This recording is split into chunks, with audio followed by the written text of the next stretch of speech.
Now,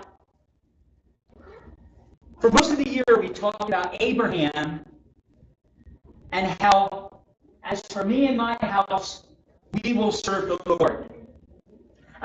We finished up with Abraham. I moved through the New Testament. I had a pastor when I was a very young man used to say this: if you want to grow a church, preach Jesus. Now think about that for a minute. If you want to grow a church, preach Jesus. I was at a holiness symposium this week, and they had members of Church of God Anderson, they had Pilgrim Holiness, they had Wesleyans, they had Free Methodists, they had United Methodists, they had Nazarenes, they had did I mention Pilgrim Holiness already? Pilgrim Holiness, okay? And we all met in this big room. Actually, it was the auditorium of a church and Christian school. And one of the things that they kept saying was two things. The world needs holiness. The world is desperate for holiness. Now, I can tell you, I grew up in a Methodist church, and they didn't talk about it. Early on, when I was little, like 4, 5, 6, 7, they did. And as I got into my teen years, they kind of faded away from it. And I know that in other denominations, they kind of faded away from the idea of holiness, because the truth is, holiness isn't fancy. Holiness can be difficult. But the hardest thing about holiness is you have to really want it. How many of you know there's a lot of people skating through life? How many of you know people who do the absolute barest minimum just to get by? That's not holiness. It's common, but it's not holiness. In Luke chapter 5, verse 12, we're going to read a story, and I'm going to show you where the holiness comes in. While Jesus was in a town, a man came along who was covered with leprosy. Now, that's a disease that we very rarely hear about anymore, right? How many of you know anybody who has leprosy? Still presently, or had? Just passed away a few months ago. Okay. But even the leprosy that's here today isn't rampant and sterilized like it was in Jesus' day. In Jesus' day, if you had leprosy, you were not allowed to go within 25 yards of another person. And in fact, if you saw somebody, you had to scream at the top of your lungs, "Stay away! Unclean! Unclean!" as long as you could see them. Now, leprosy is partially a neuro disease. It feeds on your nerves. How many of you have a little bit of neuropathy? How many of you have a little numbness in the fingers and the toes? I got to tell you, I had my grandson this week, and I had my shoes off. I was sitting in my chair, and he took his bare feet and ran them over my feet. I felt lightning bolts all up and down my legs, from the bottom of my feet to the top of my skull. And he didn't even realize he's just rubbing. I'm like, oh. It took me back to the time when I had my daughter, when she was a little younger than him. She brought this finger, and it would be the same nerve-ending problems. But the other part that happens is this: the nerves misfire. It also allows parts, and what happens is, because they're numb, you don't realize infection gets in them, and parts can actually come off your body, and there's weeping sores, and you're deformed. And you're only allowed to hang, and part of it is some of your skin turns snow white, crusty, almost like really bad psoriasis or eczema. Only 1,000 times worse. And this man is covered in leprosy. He's not allowed to work. He's not allowed to be around normal people. He has to live out in the wilderness. He's not allowed to come into the city. He's already can be victimized by burglars, robbers, and wild animals, because he has to live a solitary life unless he finds other lepers. Because once you have it, it doesn't matter how bad you have it. He's an outcast. How many of you know some people who are outcast to society? Maybe it's by mental illness. Maybe it's by activity. Maybe it's by just being a little different. When he sees Jesus, he falls on his face to the ground and he begs him. He gets that distance away and he's hollering unclean. And all of a sudden he sees that it's Jesus. He heard about Jesus. Maybe he even dreamed about meeting Jesus. We don't know that. But when he saw Jesus, he fell in the dirt. And in that same loud voice that he was hollering a moment ago, stay away, unclean, stay away, unclean, leprosy. He begs Jesus.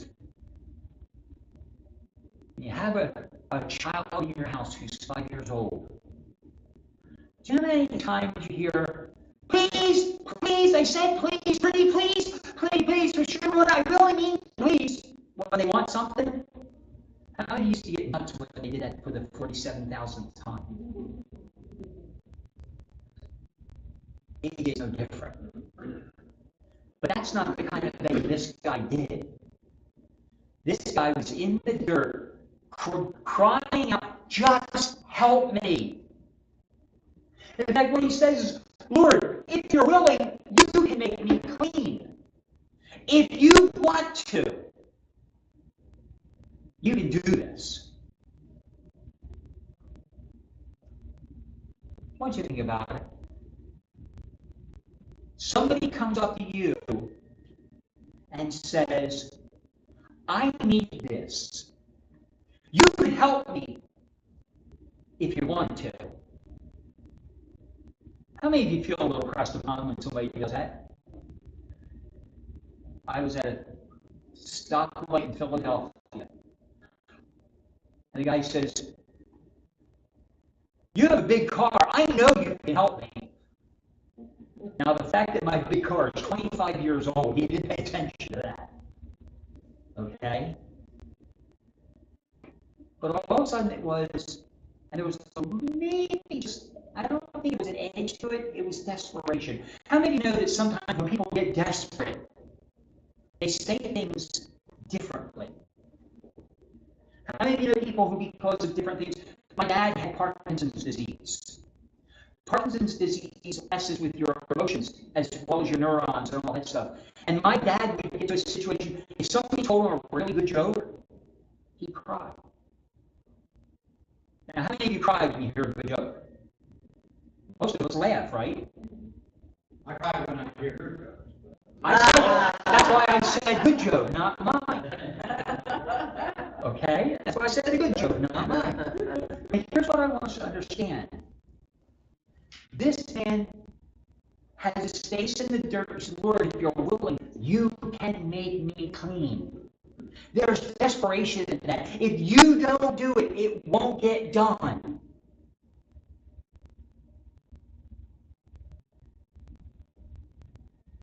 I used to do that all the time. Yeah. Jesus reaches out his hand and touches the man. Now, the first thing is, Jesus closed the gap of that 20 yards. Jesus wasn't afraid of leprosy. Now, how many of you, be honest, how many back in 2020 were a little bit afraid to talk and get close to people because of COVID? And how many of you really weren't? I'll be the first one to tell you. I was in situations where people had COVID. As a pastor, people called me when they had COVID. And there were a few times I prayed over the phone with them, but there were some times I prayed with them, and I said, Lord, you got to protect me. And I didn't get it when everybody else did. I'll tell you, I had it. You guys knew when I had it. But the truth is, the Lord was gracious to me. But the Lord has no fear of COVID whatsoever. The Lord has no fear of the next disaster whatsoever. Why? Because he's the Lord of heaven and earth. He says, I'm willing. And as he touched the man's hand, he said, be clean. And immediately, the leprosy left. See, even illness can't stand up to God.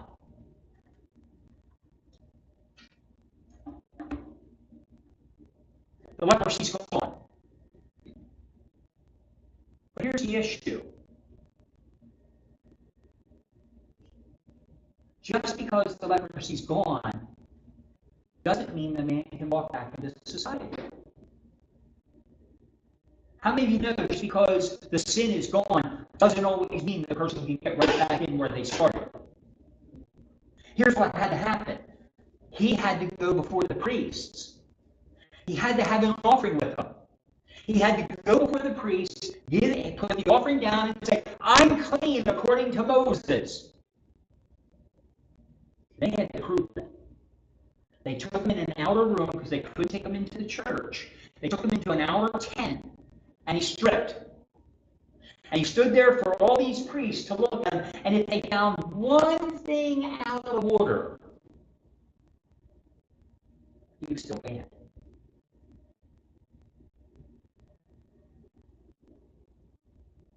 Now, that's a pretty heavy sentence, isn't it? Can you imagine if you sniffle one time in church, they don't let you come back?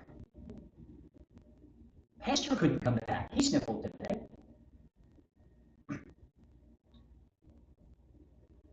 Immediately the leprosy left. Verse 14, then Jesus ordered him. Don't you love it, the way people put words in there? How many of you know there's a big difference between ordering somebody and telling somebody and asking somebody? We always say Jesus asked. But many times he ordered. He said, don't tell anyone. You're going back. Don't sidebar to your family. Say, hey, check me out. Don't sidebar with the leprosy collar and say, hey, look what I got that you didn't. Hey, there's a guy over there who can fix you too. No. Go directly to the priest. Show yourself to the priest. Offer sacrifices that Moses commanded for your cleansing as a testimony to the priest. By the way, who are the priests? Pharisees and Sadducees. They were the ruling class that were supposed to understand God the best. The same ones that crucified Jesus. The same ones who caused the crucifixion of Jesus. But here's what I also want you to understand. They were the ones who were supposed to be looking for God to work.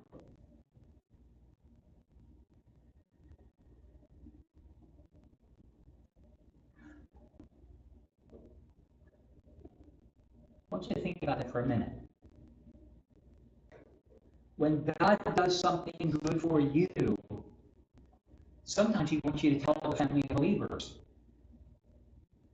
Sometimes he wants you to tell the leaders. Why? Because it's an encouragement to us. I got to tell you, there's two things that are discouraging. Well, I should say that. There's things that are encouraging and things that are discouraging. When somebody comes into church who has never testified and they testify, pastors can live on that for months. When somebody gains victory over a sin and they tell the pastor, I finally got victory over it, pastor can live on that for months and months and months.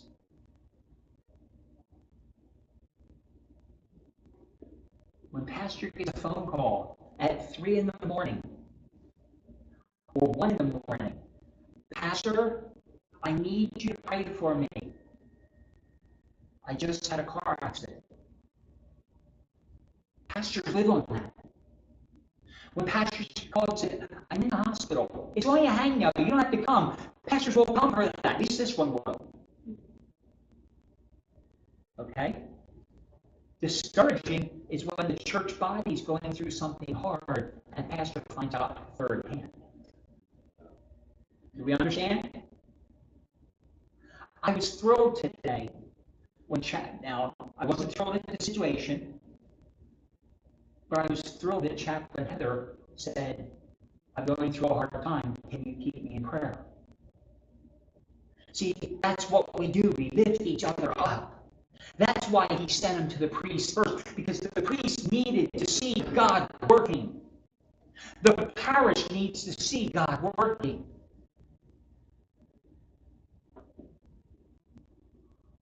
I got one more thing here.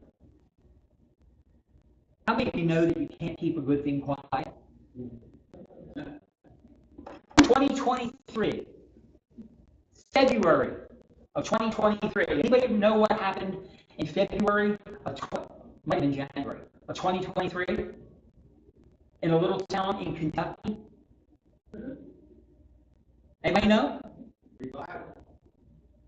There was a revival at a little tiny college, about 4,000 people. By the way, 3 hours away from there, actually 40 minutes away, there's a university called University of Kentucky that has about 30 times that number of students. And yet, here's what happened. In that little college town, after 3 years of a person praying who graduated and wasn't even there when it happened, revival broke out. And for 16 days, there were no classes. For 16 days, not only did everybody live in the chapel, not only did they have to bring meals from the cafeteria into the chapel, not only did people only leave to go to the bathroom and go get a shower and then come back, but over 100,000 people came into that town. To the point where the Kentucky National Guard set up a sign 10 miles out of town, "Town is full, do not pass."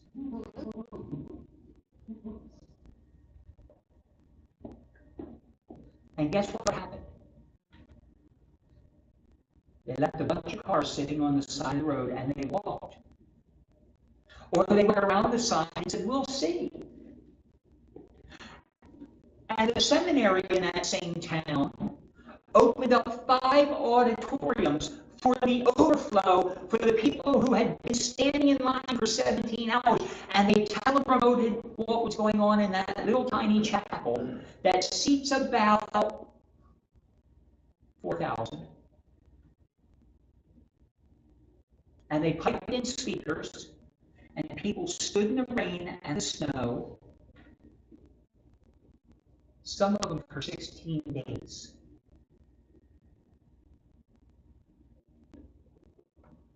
But here's how it started.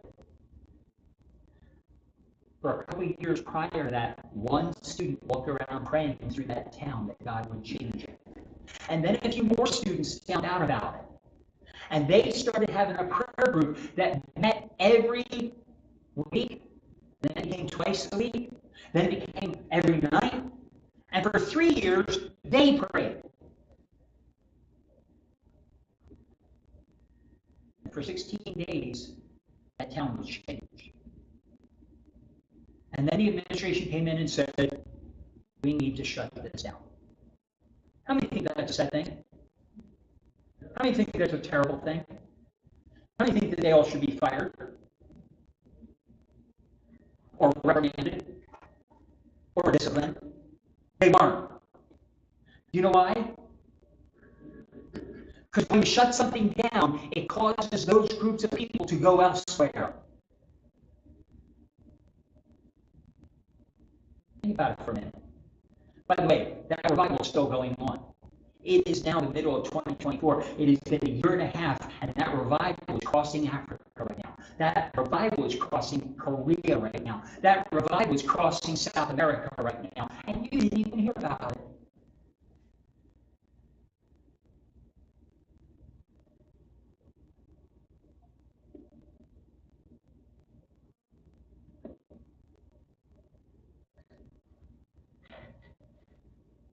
Verse 12. Oh, before I finish, verse 15. Yet the news about him spread all the more, so that crowds of people came to hear him, and he healed them of their sicknesses. And Jesus withdrew to a lonely place. Prayed. Let me change the story just a little bit here. You know what? That's the Bible. Now you want to hear my sin. Is that okay for 30 seconds, for a minute or so? While Jesus was in one of the towns, a man came along covered with sin. When he saw Jesus, he fell on his face and begged to the ground, and he begged the Lord, if you're willing, save me. And Jesus cries out and reaches out his hand to the man and says, I'm willing. Be clean. And immediately the sin falls off the man.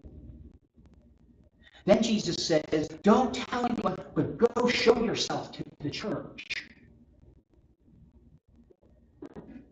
as a testimony to the church. And yet the news spread all about, more and more so, all the crowds who came to hear him, and they were healed of their sins. And Jesus withdrew to unusual places. Here's my question. How many of you are former lepers? Think about it for a minute. How many of you are former lepers? You just heard the story 2 times. Do you fall in either of the categories? You're not a former sinner? You weren't formerly covered in sin? There was something good about you before God? And Jesus took pity on you when you realized you couldn't fix yourself of sin. And Jesus said, show yourself to the church as a testimony to what I'm doing. How many of you have a verse 15? How many of you don't have a verse 15? Let me read verse 15. Yet the news about the leper spread all the more, so that crowds of people came to him to be healed of their leprosy, their sin. How many people have gotten healed because of your healing?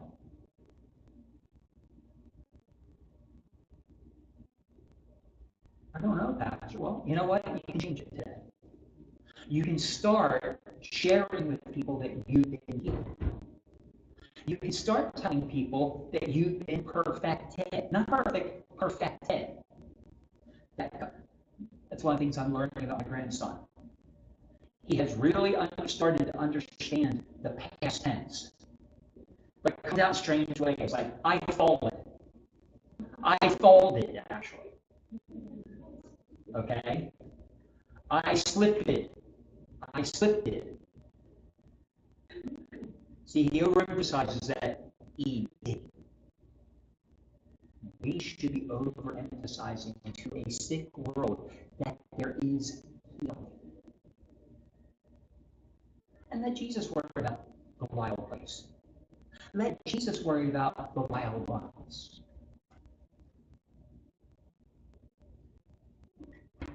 See, last week we heard about Jesus actually heal a person on a Sunday, and the church was the biggest people who were upset about it.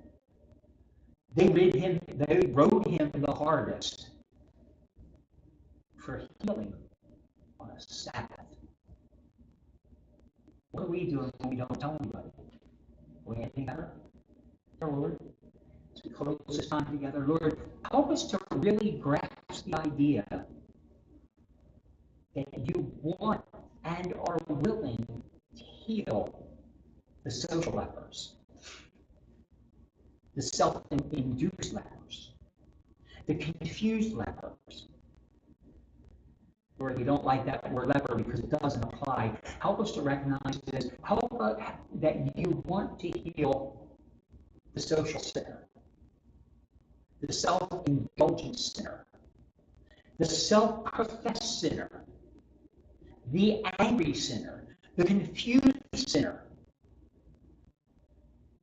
the total depravity sinner. And Lord, they don't even have to beg you. They don't even have to stick their face in dirt. All they have to say is, are you willing to heal me? And Lord, help us be the ones who spread that news, that you are there.